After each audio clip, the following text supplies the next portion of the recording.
بالله من الشيطان الرجيم.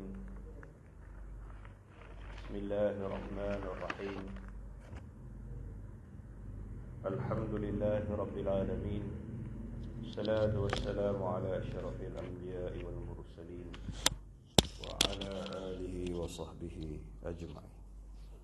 اللهم صل على سيدنا محمد النبي الأمي وعلى آله وسلم تسليما. Assalamualaikum warahmatullahi wabarakatuh.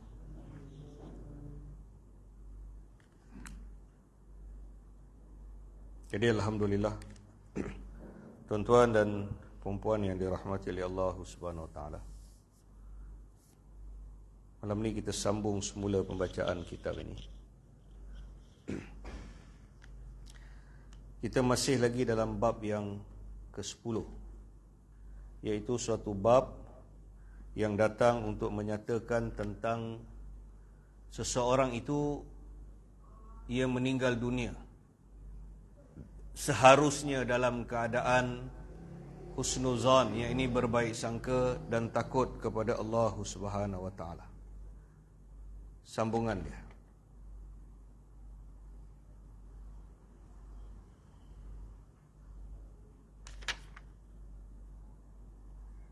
Telah diriwayatkan oleh Ibnu Abid Dunya dari jalur Yahya ibni Abdillah al-Basri, dari Sawar ibni Abdillah, dari Al-Mu'tamir, bahawa ia telah berkata, ketika ayahku hendak meninggal dunia,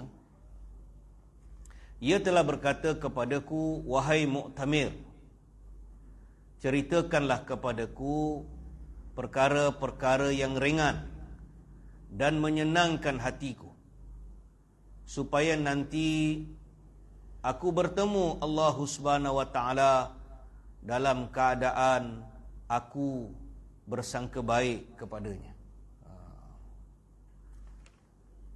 Jadi kata Mu'tamir rahmatullah alaih, ketika ayahku hendak meninggal dunia, ayahku telah berkata kepadaku, wahai Mu'tamir, ceritakan kepada ayah, khabarkan kepada aku, kata ayah dia, perkara-perkara yang ringan dan menyenangkan hatiku, supaya nanti ketika aku bertemu Allah Subhanahu wa taala, aku dalam keadaan bersangka baik kepadanya. Jadi ayah Mu'tamir ni, dia kata dengan Mu'tamir, wahai Mu'tamir, ceritakan kepada ayah hal-hal yang ringan, maksudnya ingatkan ayah perkara-perkara yang baik yang ayah pernah buat. Ingatkan. Bukan nak ngungkit, tapi orang yang nak mati ni, kalau kita hidup, kita menghampiri orang yang hampir mati, kita ceritakan kepadanya kebaikan-kebaikan yang dia pernah buat. Supaya untuk apa? Supaya bila dia mendengar kebaikan-kebaikan yang dia pernah buat itu menyenangkan hati dia. Dia rasa apa? Menyenangkan hati.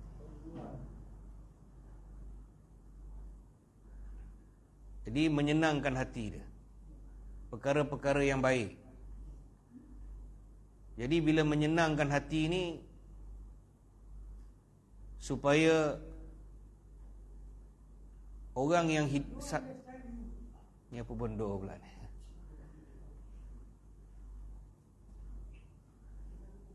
A'udzubillahi minasyaitanirrajim. Apa benda?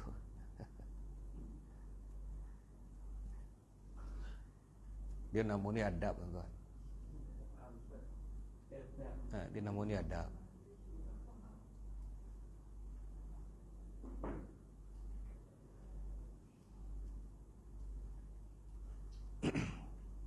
Jadi saya dah lupa. Auzubillahi minasyaitanirrajim. Tak. Tuan-tuan, sebenarnya kuliah ni dia bukan benda senang. Saya beritahu tuan-tuan, kuliah ni, kita bila nak kuliah ni, saya datang ni dalam kepala saya ni Dia satu benda, kuliah ni satu benda yang memenatkan. Kadang-kadang bila kita balik, dia berdenyut. Dia berdenyut. Sebab kita datang, saya pun sebenarnya, saya sangat memerlukan kitab ni. Kita ni sebenarnya sama-sama belajar. Tak ada siapa pun di antara kita ni yang baik. Kita semua nak jadi baik. Kita semua ni perlu pada agama. Agama tidak perlu kepada kita. Kita semua perlu pada Allah. Allah tak berhajat pada kita. Jadi kita perlukan kepada ilmu ni. Kita sama-sama nak usaha untuk jadi orang yang beriman. Jadi kadang-kadang bila kuliah ni, ada waktunya dia gunakan banyak tenaga dalam kepala. Jadi kadang-kadang saya bila balik tu berdenyut ni kan? Berdenyut. Pasal kita nak fikir, tapi tak apalah, kadang-kadang benda ni ujian kan? Sabar. Jadi balik kepada muktamar ni. Muktamir ni kata dia, wahai muktamir, dia kata ceritakan kepadaku. Ayah dia kata cerita kepadaku hal-hal yang ringan. Maksudnya beritahulah dengan ayah ni. Ayah nak mati dah ni. Tapi beritahu dengan ayah benda-benda yang ringan ni. Mana ceritakanlah kepada ayah kebaikan-kebaikan yang ayah pernah buat. Sebab apa tuan-tuan? Dalam kehidupan kita ni, setiap manusia ni dia ada dua keadaan. Dia ada dua sisi. Satu sisi terang, satu sisi gelap. Jahat-jahat orang macam mana pun mesti ada baik dia. Jahat-jahat orang ni pun mesti ada baik dia. Setiap manusia ni ada baik dia dan ada kelemahan dia. Semua orang ada macam tu. Jadi ayah dia kata ceritakan kepada ayah benda-benda baik yang ayah pernah buat. Supaya apa? Supaya benda itu mendatangkan kegembiraan bagi ayah. Dan bila gembira, dia rasa confident sikit. Dia rasa bila anak dia cerita, dia rasa confident. Supaya apa? Supaya nanti ketika aku bertemu dengan Allah, dalam keadaan aku bersangka baik kepada Allah. Sangka baik dengan Allah. Kita banyak dosa, tapi kita nak menghadap Allah ni, kita bawa satu perasaan. Allah Subhanahu Wa Taala bertindak ke atas kita berdasarkan sangkaan kita kepada Allah. Apa yang kita sangka pada Allah.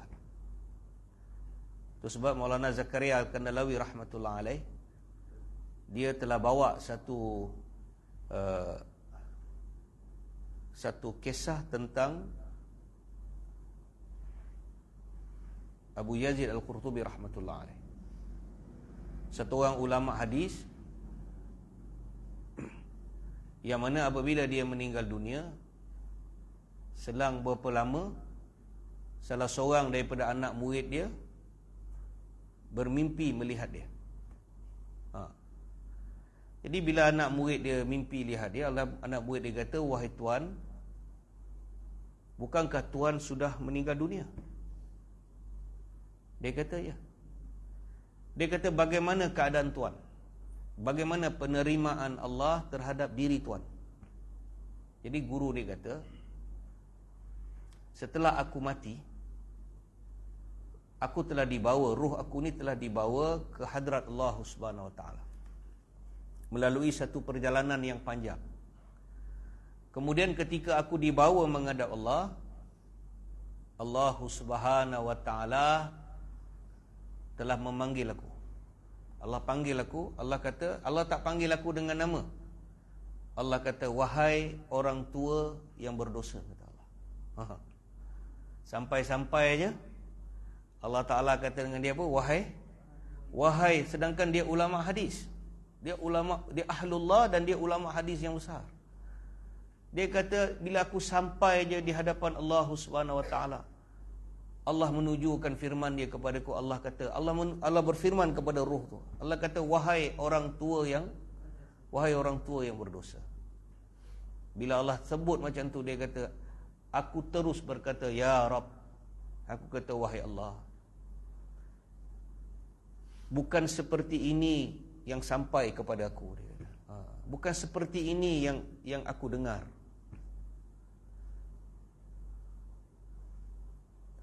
Telah sampai kepadaku suatu riwayat, kata dia. Dia kata telah sampai kepada aku suatu riwayat. Jadi Allah kata, apa riwayat yang telah sampai kepadamu? Jadi dia kata, wahai Allah, dia kata suatu riwayat daripada Urwah. Urwah telah meriwayatkan daripada Ma'mar. Ma'mar telah meriwayatkan daripada Aisyah radhiyallahu anha. Aisyah radhiyallahu anha telah meriwayatkan daripada baginda Rasulullah sallallahu alaihi wasallam. Baginda Rasulullah sallallahu alaihi wasallam telah meriwayatkan daripada Jibril. Jibril alaihi salam telah meriwayatkan. Jibril alaihi salam telah meriwayatkan daripada engkau, wahai Allah.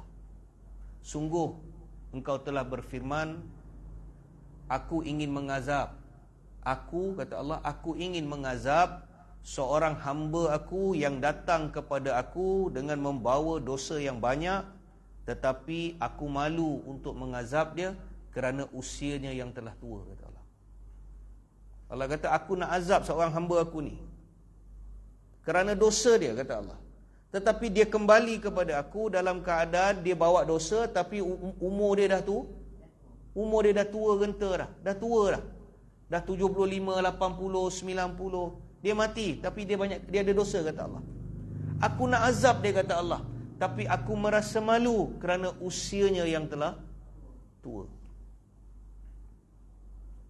Oleh itu aku mengampunkan dia, kata Allah. Jadi bila dia baca riwayat tu, Allah Subhanahu wa taala berkata, Allah kata, wahai Abu Yazid,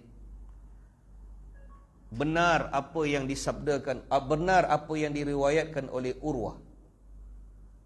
Benar apa yang diriwayatkan oleh Aisyah. Benar apa yang diriwayatkan oleh kekasihku Sayyidina Muhammad sallallahu alaihi wasallam. Benar apa yang diriwayatkan oleh Jibril. Dan benar apa yang aku berfirman, kata Allah. Apa yang aku firman itu benar, kata Allah.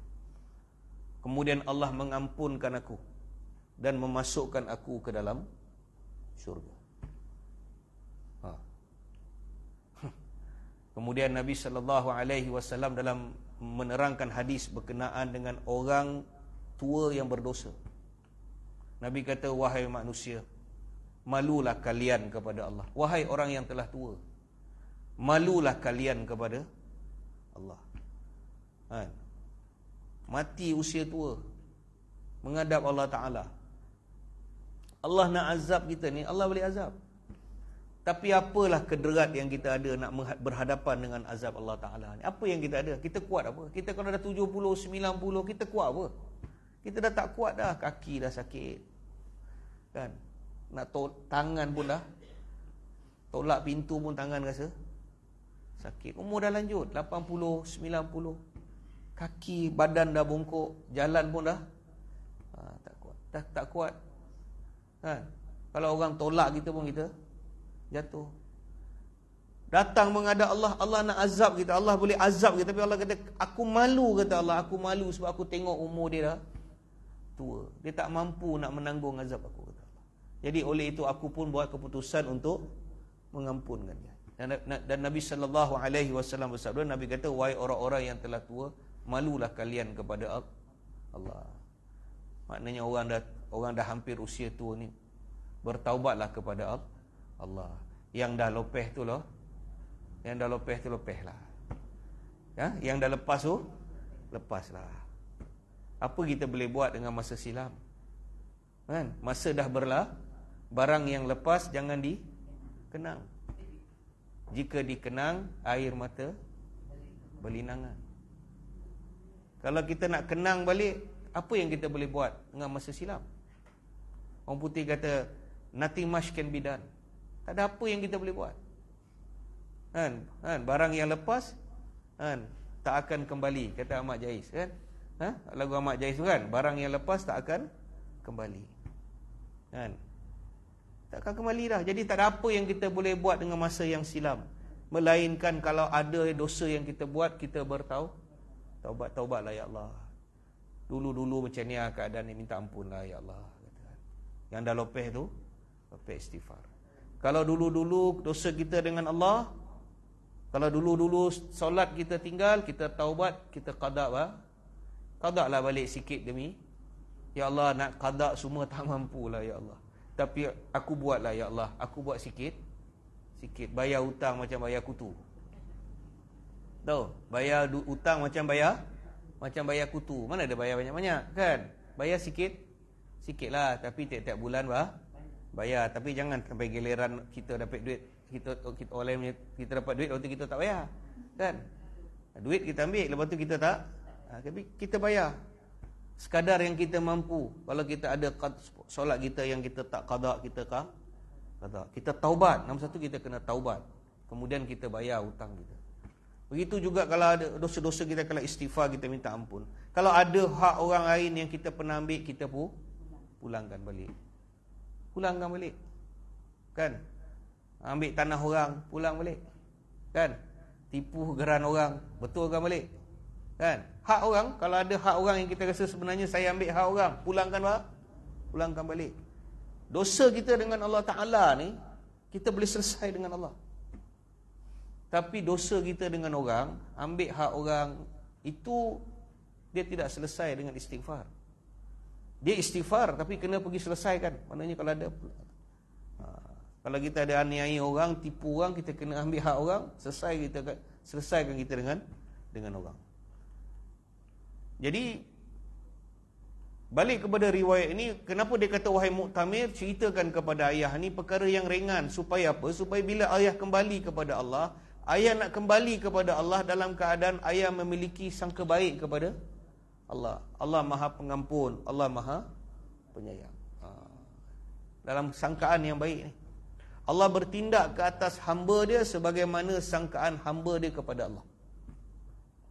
Kemudian diriwayatkan daripada Amar ibni Muhammad An-Naqid, dari Khalaf ibni Khalifah, dari Husain, dari Ibrahim, bahawa ia telah berkata, orang-orang salaf,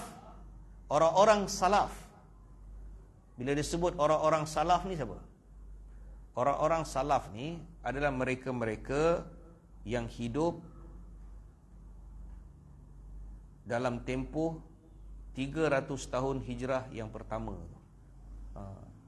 Daripada zaman Nabi 1 hijrah sampailah 300 hijrah, 300 tahun. 300 tahun yang pertama hijrah tu, orang yang hidup dalam zaman tu, ulama-ulama yang hidup zaman tu, mereka ini dikenali sebagai orang kelompok golongan salaf. Kalau kita dengar golongan salaf, salafi ni lain. Kami salafi yang sekarang ni, itu mereka bukan salaf. Mereka proklaim saja. Mereka mengatakan mereka pengikut salaf. Itu bab lain. Tapi yang pasti mereka bukan salaf. Imam mereka pun bukan salaf. Tahu? Imam Ibnu Taimiyah pun bukan salaf. Dia tidak berada zaman salaf. Begitu juga Muhammad bin Abdul Wahab pun bukan dalam salaf. The original salaf, orang yang hidup 300 tahun yang, maknanya dia lahir dan dia hidup, dia lahir dan dia mati dalam tempoh 300 tahun hijrah yang pertama. Imam Syafi'i salaf ke tak salaf? Salaf. Semua imam-imam mazhab dalam fasa period salaf tu, mereka di gelaran mereka adalah salafus salihin. Salafus salihin. Mereka ni dikenali sebagai ulama-ulama salaf. Jadi kata Imam Qurtubi rahmatullah alaih, orang-orang salaf, ulama-ulama salaf, orang-orang yang hidup di zaman salaf, mereka gemar sekali memberitahukan amal-amal kebajikan ataupun kebaikan seseorang yang hendak meninggal dunia, supaya ia dapat berbaik sangka kepada Tuhannya yang Maha Perkasa lagi Maha Agung. Orang salaf, dia suka bila menziarahi orang yang nak meninggal, dia ceritakan kebaikan orang. Bukan kita cerita kebaikan kita, orang cerita kebaikan kita. Kita ni pula bila buat baik, sembunyikan kebaikan kita. Kita amal soleh kita ni, kita apa? Kita tutup.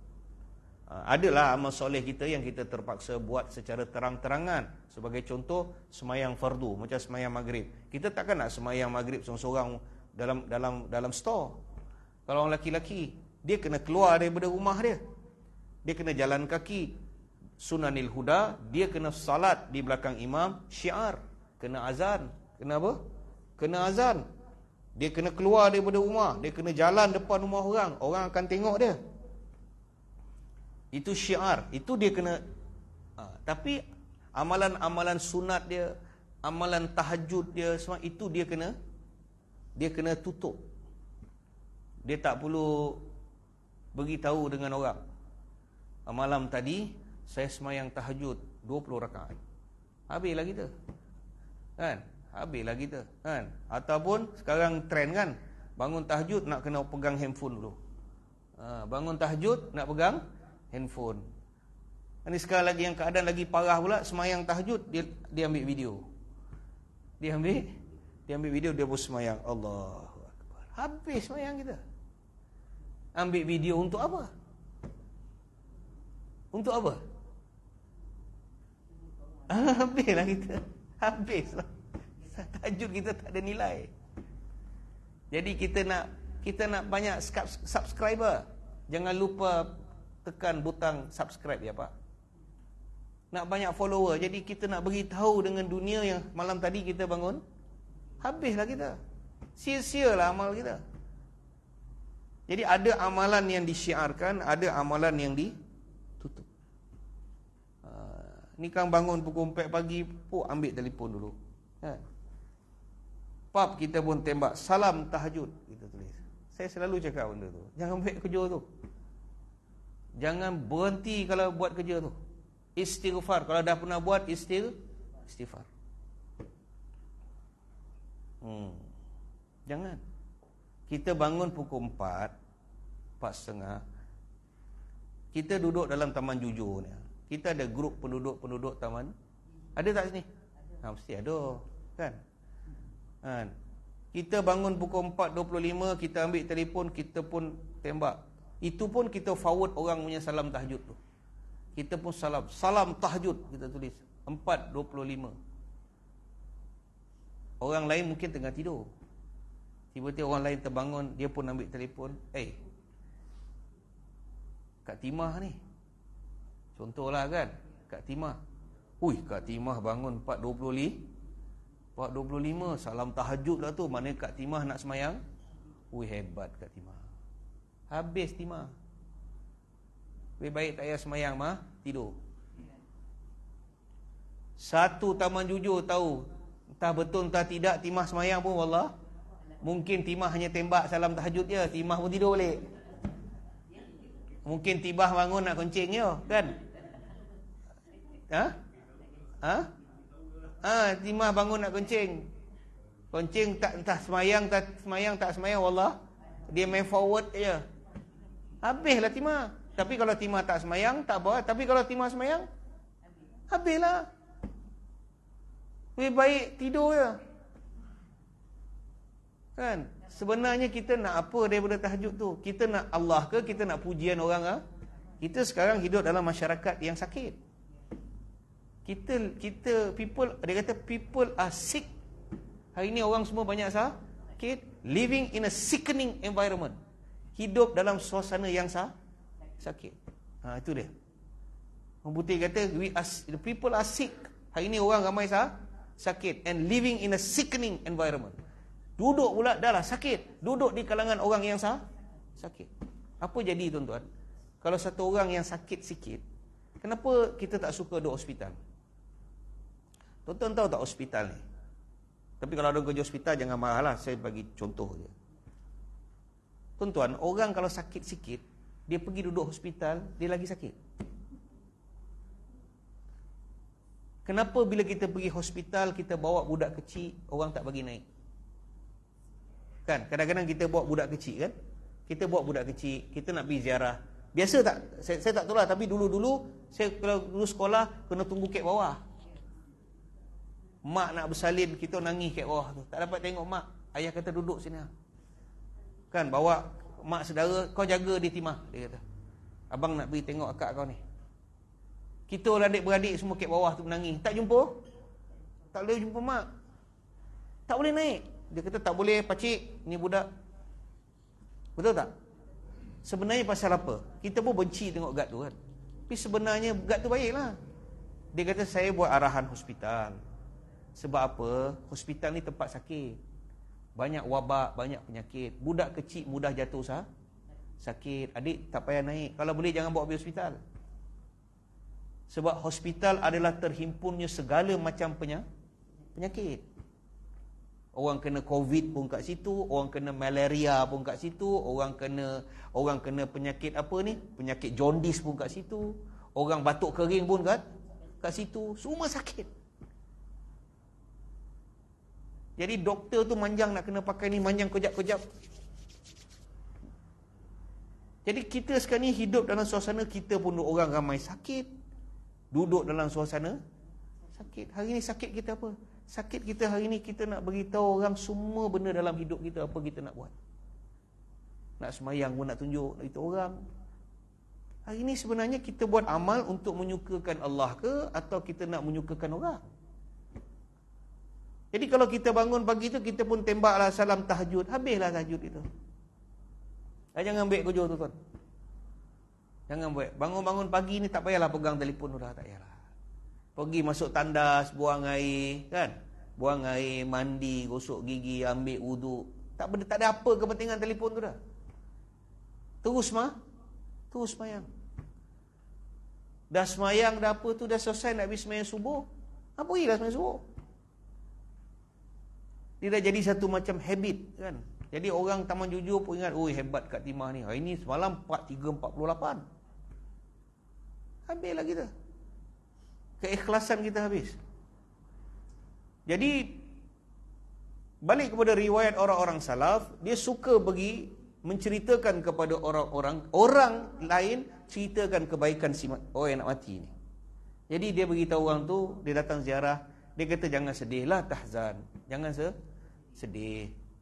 Kau baik. Kau baik. Kau banyak tolong orang. Kau jangan risau, kau banyak bersedekah. Kau lah orang selalu masak hantar lauk kek surau. Kan? Dalam ramai-ramai orang ni, kita cerita kebaikan dia. Masa dia hidup, masa dia sihat, kita tak cakap. Masa dia nak mati, kita tak. Kau jangan risau, Allah Ta'ala terima kau. Allah ampun, insya-Allah Allah ampunkan dosa kau. Janganlah tahzan. Jangan sedih. Kita tahu kau baik. Kau rajin bersedekah kat surau, selalu kau masak hantar lauk nasi goreng kat surau. Kau buat kuih, kau hantar. InsyaAllah Allah terima amal kau. Apa perasaan orang yang nak mati tu? Dia rasa apa? Dia rasa gembira. Kita puji dia. Jadi dia rasa apa? Berbunga hati dia. Allahu Akbar. Jadi dalam keadaan apa? Dia rasa gembira sehingga dia merasakan dia memiliki amal yang baik untuk berhadapan dengan Allah. Dia ada sikit kita bagi dia, kita suntikkan confidence sikit.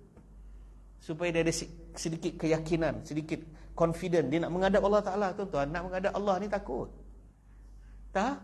Takut. Hebat kita macam mana, tuan-tuan. Nak menghadap Allah Ta'ala takut. Amal kita macam mana soleh pun, bila dengar nak menghadap Allah Ta'ala ni, hati kita memang takut. Takut apa? Takut sama ada Allah Ta'ala terima kita atau tak terima. Kita ada dua persimpangan saja. Kalaulah Allah terima aku selamat. Kalau Allah kata aku tak terima kau, tempat kita mana? Jahannam tempat kita.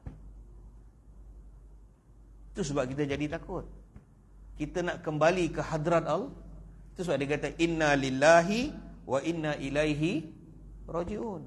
Kita memang datang daripada Allah dan kepada Allah lah kita dikembalikan. Takut. Kemudian jadi itulah merupakan amalan orang-orang kelompok salaf yang gemar sekali memberitahukan amal-amal kebaikan seseorang yang hendak meninggal dunia supaya apa? Supaya orang yang nak meninggal dunia itu berbaik sangka kepada Tuhannya yang maha perkasa lagi maha agung. Kemudian Thabit Al-Bunani rahmatullah alaih bercerita, Telah bercerita Thabit Al-Bunani rahmatullah alaih. Dia kata ada seorang pemuda yang sangat terkenal di dalam kejahatan. Ada satu pemuda, dia memang hidup dia ni, dia terkenal dengan buat benda-benda yang tak baik. Sehingga sering membuat ibunya berasa kesal terhadap dia. Kan? Ibu soleh, ibu dia baik, tapi anak laki-laki dia ni memang banyak terlibat dengan kemaksiatan. Jadi sehingga membuatkan ibu dia rasa kesal dengan dia. Duk nasihat tak jalan. Kan? Sewaktu hendak meninggal dunia, satu ketika budak ni, kata Samir ni, sewaktu hendak meninggal dunia, budak ni tiba-tiba nak mati. Sakit. Tak tahu apa berlaku, kata Samir, sehingga dia nak mati. Sakit ke apa, wallah alam. Tapi sewaktu hendak meninggal dunia, si ibu itu dengan penuh kasih sayang menghampiri anaknya dan berkata, dia kata, wahai anakku ya Bunain, dia kata, wahai anakku, aku sering mengingatkan kepadamu bahawa kamu pasti akan menemui kematian seperti ini. Mak dia kata ke dia, mak dah selalu cakap dengan kau, berhenti daripada buat benda-benda yang salah, yang berdosa ni. Mak dah khabar kat kau dah. Kan? Mak dah cakap dengan kau, satu hari nanti besok engkau akan mati. Dan satu hari kau akan menemui keadaan ketika kau nak mati. Tapi maknanya umur mak ni panjang, engkau nak mati dulu. Mak tak mati dulu, rupanya engkau yang nak mati. Mak pesan dekat engkau, mak ingat mak akan mati dulu, tapi mak nak beritahu engkau, satu hari kau akan mati. Dan kau akan berhadapan dengan saat-saat kematian. Sama ada pada waktu tu mak mungkin dah tak ada, tapi ketika mak dia beritahu ni, mak dia masih hidup. Mak dia kata, wahai ya Bunain, wahai anakku, aku sering mengingatkan kepadamu bahawa kamu pasti akan menemui kematian seperti ini. Maka anak laki-laki, anak dia menjawab, dia kata, ya ummi, dia kata, wahai ibu, dia kata, sesungguhnya aku mempunyai Tuhan yang sangat dermawan dan sangat baik. Hari ini aku masih dapat berharap, mudah-mudahan dia tidak kikir atas kebaikannya kepadaku. Akhirnya anak itu dilimpahkan perasaan kasihan oleh Allah Subhanahu wa taala berkat prasangkanya yang baik kepada Allah. Akhirnya Allah beri kerahiman tu. Dia kata dengan mak dia, wahai mak. Maknanya dia kata apa? Sebab manusia ni, selagi nyawa dia belum sampai di gargara, selagi nyawa kita ni belum sampai kat gargara, taubat kita ni diterima oleh Allah. Itu pasal kita tak boleh berhenti daripada bertaubat. Jangan kecewakan orang. Maknanya siapa-siapa pun, apa juga dosa yang dia pernah buat dalam hidup dia, selagi dia belum mati, peluang dia untuk bertaubat tu masih ada. Dia masih ada ruang. Selagi dia belum putus nyawa dia, selagi nyawanya belum sampai di gargarah. Nabi sebut gargarah ni maksudnya, selagi kalau dia dah nyawa dah sampai sini, dia bertaubat, Allah terima tak taubat dia? Terima. Jadi kita tak boleh putuskan apakah kesudahan hidup seseorang. Kita tak tahu. Sebab kita pun tak tahu kesudahan hidup kita. Jadi nyawa manusia ni, selagi ada nyawa dalam badan, berapa besar pun dosa dia buat, apa juga kesalahan dia masih ada ruang untuk bertaubat. Jadi pemuda ni ketika dia nak mati, maknanya pada waktu itu datanglah penyesalan. Dia mesti ada syarat untuk Allah mengasihani dia. Maknanya apa? Bila mak dia cakap macam tu, air mata dah mengalir dah. Dia dah mati belum? Belum. Masih boleh bertaubat tak? Boleh. Mak dia kata, oh mak dah khabar kat kau, tapi kau dogi. Kan? Kau dogi. Mak dah khabar kat kau dah. Kau jangan buat satu hari esok kau akan mati, kau akan menemui keadaan ni. Jadi bila mak dia cakap, air mata pun, tu tanda penyesalan. Bila dia kesal, maknanya datanglah perasaan untuk bertaubat. Akhirnya dia bertaubat tak? Dia bertaubatlah, budak ni bertaubat.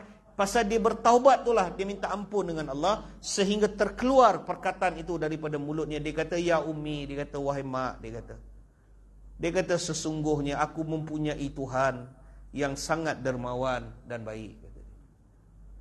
Saya tahu mak, saya banyak salah, saya banyak dosa. Saya dulu tak dengar cakap mak, saya buat macam-macam. Saya tahu saya banyak maksiat, saya banyak dosa. Tapi saya minta ampun dengan Allah, dan saya tahu mak, saya memiliki satu Tuhan, saya mempunyai satu zat, Tuhan Rabb yang sangat dermawan dan sangat baik. Dan hari ini saya masih dapat berharap, mudah-mudahan, nampak? Saya berharap mudah-mudahan Allah Subhanahu wa taala itu tidak kikir atas kebaikannya kepadaku. Allah Maha baik. Maknanya mak saya dah minta ampun dengan Allah ni, saya surrender. Jadi kalau dia bertaubat dengan taubat yang benar, Allah pasti akan memberi pengampunan kepada dia. Akhirnya anak itu, kata Sabit Bunani rahmatullah alaih, akhirnya anak itu dikasihani oleh Allah Subhanahu wa taala. Akhirnya budak tu Allah sudahkan dia dengan kesudahan yang baik. Berkat prasangkanya, disebabkan sangkaan dia kepada Allah, berkat prasangka yang baik kepada Allah Subhanahu wa taala. Jadi siapa yang riwayat kisah ni? Sabit Bunani rahmatullah alaih. Sabit Bunani rahmatullah alaih ini tuan-tuan. Akhir sekali sebelum saya tutup kuliah ni, saya akan berhenti tepatlah sikit. Sebab malam ni ada masjid saya ada mesyuarat Isyak. Sabit Bunani rahmatullah alaih ni, dia satu orang ahlullah, satu orang ulama yang besar. Maulana Zakaria rahmatullah alaih dalam kitab dia Fadail Salah, dia bawa riwayat tentang Sabit Bunani rahmatullah alaih. Sabit Bunani rahmatullah alaih ni, apabila dia meninggal dunia, Sabit Bunani ni, apabila dia meninggal dunia, ketika orang menguruskan perkebumian dia, ketika orang sibuk menguruskan perkebumian dia, antara orang yang hadir pada waktu perkebumian dia ialah Abu Sinan rahmatullah alaih. Abu Sinan rahmatullah alaih meriwayatkan kisah ini. Abu Sinan rahmatullah alaih berkata, aku adalah di antara orang yang menghadiri perkebumian Sabit Bunani rahmatullah alaih. Dia kata apabila jenazah dia diturunkan dalam kubur, dan apabila batu-batu diturunkan, maknanya dia tempat yang kebumikan ini banyak batu. Negara Arab ni tak macam kita. Kadang-kadang tempat tu banyak, dia banyak batu. Jadi bila dia tanam tu batu banyak. Jadi diletaknya batu. Dia kata apabila jenazah dimasukkan, kemudian apabila dikebumikan dia, kata Abu Sinan, seketul batu besar. Dia kata seketul batu besar dari sebelah tepi dinding kubur. Macam mana situasi dia? Wallahualam. Tapi dia kata seketul batu besar daripada tepi dinding kubur telah jatuh. Jadi bila dia jatuh tu dalam lah. Maknanya ada loopholes, ada lubang. Jadi bila jatuh tu, batu tu besar, dia ada loopholes. Dia jatuh tu memang tu ada ke dalam. Ada ruang, ada lubang. Maknanya lubang tu terus masuk ke dalam tempat jenazah tu. Dalam tu. Maknanya tak banyak tanah lah, batu lah banyak. Jadi kata Abu Sinan rahmatullah alaih, ketika kami berdiri di sisi kuburan ni, bila batu tu jatuh di sisi aku, dekat dengan aku. Kemudian aku berkata dalam hati aku ni, untuk jenguk sikit. Untuk jenguk ke dalam lubang tu.